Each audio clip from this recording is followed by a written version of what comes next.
আমার নাম Sheikh Ramiz Akhtar. Dipanwita Mukherjee, journalism department. এতক্ষণ মোটামুটি কাটছিল, আসার পর থেকে এখন ভালো কাটবে এবার। মনে হয় এবার ভালো কাটবে। একটা सरस्वती पूजा स्कूलों में बंद कर दी गई, होना चाहिए क्या? এবারে লাল পতাকা দেখিয়ে স্বাগত জানাবো। ভালোবাসার কালার দেখাবো।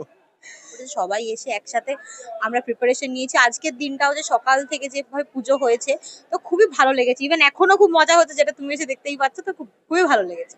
রাজনীতি ছেড়ে বাংলায় আসতে বলে একবার সরস্বতী পুজো দেখার জন্য সিউতে আসুক, একদিন পুজো দেখতে। পুজো হয় কি না হয় কলেজ স্ট্রিট চত্বরে এলে বুঝতে পারবে। আসুক, আমন্ত্রণ রইল। না, আমাদের তো সেরকম কোনো বক্তব্য ছিলই না। আমরা আগেও আনন্দ করেছি, এখনো আনন্দ করছি, ভবিষ্যতেও করবো। একবার একবার সিউর সামনে এসেছিল, কালো পতাকা দেখে বাড়ি চলে গিয়েছিল। আর এবার আমন্ত্রণ জানাচ্ছি, আসুক। এবার সরস্বতী পূজা দেখতে আসলে কালো পতাকা দেখাবেন না? না না, এবারে লাল পতাকা দেখিয়ে স্বাগত জানাবো। ভালোবাসার কালার দেখাবো। কাটলো আজকে? খুব দারুণ, মানে হেভি লেগেছে, মানে হেভি। খুব মজা করেছি আমি। এরকম মজা স্কুলেও করিনি, কলেজেও করিনি। ইউনিভার্সিটিতে আমার খুব মজা হয়েছে। পাড়ায় মজা হয়, বাট ইউনিভার্সিটিতে বেশি মজা হয়েছে এসে। আমার সরস্বতী পুজো এবং নেতাজি সুভাষচন্দ্র বসুর জন্মদিন দুটো মিলিয়ে আমার ভালো কেটেছে। এবং আমি ফ্ল্যাগ হোস্টিং এর সময়ও ছিলাম এবং যখন পুষ্পাঞ্জলি হচ্ছিল তখনও ছিলাম। পুষ্পাঞ্জলির সময়ও ছিলাম আমি। দুটো মিলিয়ে আমার খুব ভালো কেটেছে। सरस्वती पूजा स्कूलों में बंद कर दी गई, होना चाहिए क्या? লোকের বলা লোকে বলবেই, বাট আমরা যেহেতু সরস্বতী পুজো করছি, আর আমার মনে হয় বিদ্যার দেবীকে পুজো করা উচিত, কারণ আমরা বিদ্যার জন্য এগিয়ে আছি জীবনে, তো পুজোটা করা উচিত আমার মতে। লোকের কথা লোকে হাজারটা কথা বলবে। আমি বলবো এটা একটা ভুল ধারণা। যারা বলে মেবি তারা কোনোদিন ছোটবেলা থেকে সেই প্রিভিলেজটা পায়নি সরস্বতী পুজো সেলিব্রেশন করার। কিন্তু সরস্বতী পুজো একটা বাঙালির একটা ঐতিহ্য, যেটা আমরা বিদ্যা বুদ্ধির দেবী বলে থাকি। তো সেই দেবীর পুজো না হলে বিদ্যাটা কি করে হলো? অমিত শাহ বলেছিলেন, স্বরাষ্ট্রমন্ত্রী, তিনি বাংলায় এসে বলেছিলেন এই বাংলায় সরস্বতী পূজা হয় না, দুর্গাপূজার বিসর্জন হয়। না, এটা তো একদমই না। সেটা দুর্গাপুজোর সময়ও বাঙালি রেড রোড যে যাত্রাটা হয়, রেড রোডে এমনিও যারা পাড়ায় পাড়ায় পুজো নাচতে নাচতে যেখানে ভাসানে যায়, এখানে সরস্বতী পুজো আমাদের ইউনিভার্সিটিতেই হচ্ছে। তো সব তো ভুলই প্রমাণিত করা যায় ওনাকে।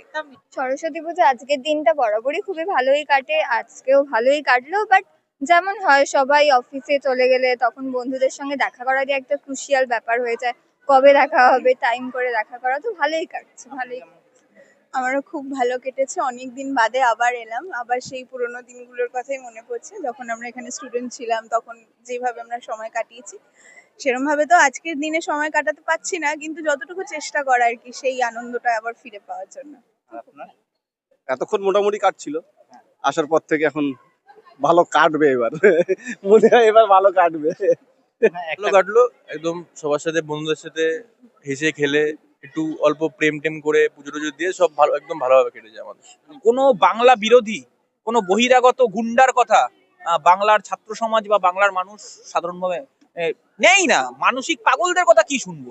যারা বলছে আজকে বাংলায় সরস্বতী পুজো হয় না, দুর্গা পুজো করতে বাধা দেওয়া হয়, তাদের অস্তিত্ব নিয়ে আমার প্রশ্ন আছে। আমার কেন বাংলার সাধারণ মানুষের এবং ছাত্র সমাজের প্রশ্ন আছে। সরস্বতী পূজা হয় না বলছি।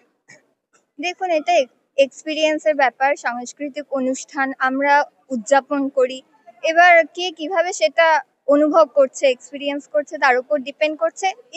ইটস অ্যাবসলিউটলি পার্সোনাল, না? কেমন কাটলো? খুব ভালো কেটেছে, খুব মজা হয়েছে। হ্যাঁ, খুব সুন্দর করে।